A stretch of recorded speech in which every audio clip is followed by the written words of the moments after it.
we have Carl Pritchard with Add Years to Your Life by using a continuous glucose monitor.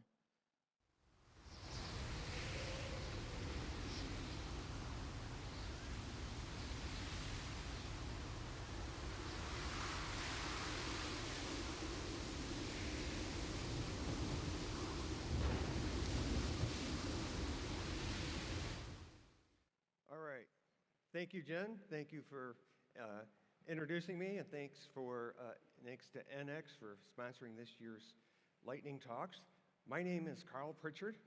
I'm a software developer from Buffalo, New York, and it may be hard to believe right now, but Buffalo is known as the Miami of the North in the summertime.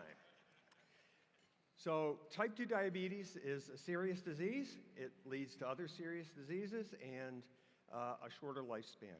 I recently became concerned about type 2, and that's what spurred my interest in a glucose monitor, and I found it a life-changing and fascinating experience, which I'm going to share with you tonight as an FYI. This is not medical advice or health advice. If you have any questions about the material presented here, ask your doctor to see if it's right for you. Okay, so what's all the hubbub about type 2? So normally, when you eat carbohydrates, that creates glucose. The pancreas detects that and releases insulin.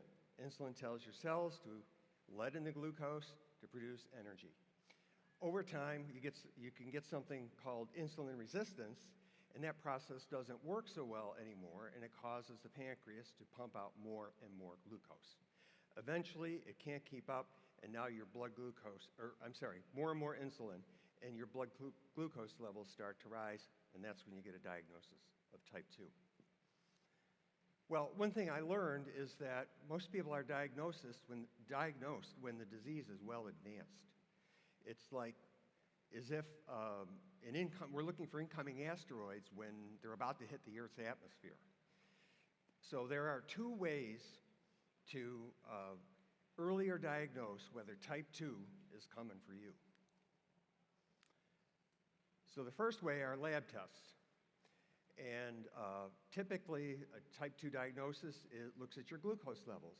But you could have insulin resistance for more than a decade and still be normal with glucose. So the suggested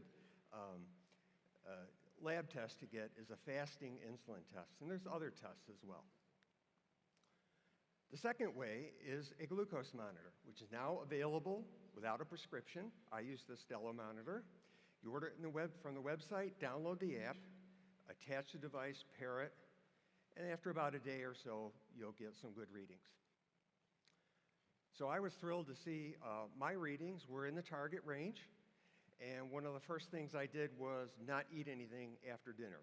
No more late night snacking. I used to love the autumn squash soup at Panera Bread, but after seeing this spike, that's not a good product for me. Another way to have an early indication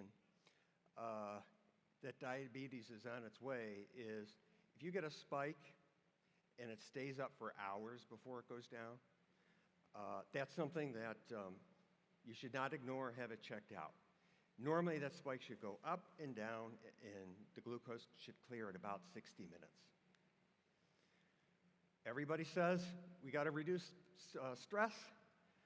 Here I was preparing a presentation, and then you can see my glucose trailed off when the presentation was finished, just like it will in about 4 minutes. The glucose curves that you should be looking for should resemble the Smoky Mountains rather than the Grand Tetons. And one way you do that is to eat the foods in the right order. So that would be fiber first, followed by protein, fat, and then carbohydrate. So on Thanksgiving, I put that into practice, and I did my vegetable soup starter, plenty of turkey before hitting the dressing, and ending it with pumpkin pie and pecan pie. And yes, it was very delicious. But just to go back, but you can see I still stayed in my target range, and even though that was a large meal, you can see it took hours to digest that. It still stayed, pretty low with the curves. Fruit should best be eaten with nuts, cheese, yogurt. Protein and fat help smooth the spike. There's a lot of online resources available. Everyone should search for Glucose Goddess Hacks. That's where I learned about eating foods in the right order. Insulin Resistant 1 is a fun YouTube channel where this guy tests various foods to see the impact on his blood glucose. Stello has a great Reddit channel for troubleshooting device issues. That's where I learned about Clarity, which is the analytics and slices and dice your data. So to wrap up, the glucose monitor is a great companion that tweaks to keep you on track. The benefits for me were more than 30 pounds lost over 4 months, more than I expected going into this. Reduced hunger, especially late at night. The big picture is that you become much more aware of what you're eating, how you're eating, and you may become a more discerning consumer at the grocery store and at restaurants. So for anyone who's interested, I'm preparing a Jumpstart paper. Contact me at codemash@ftipos.com for more information, or see me at the conference. And I hope this has inspired some of you to make your journey to better metabolic health. Thank you and have a great conference.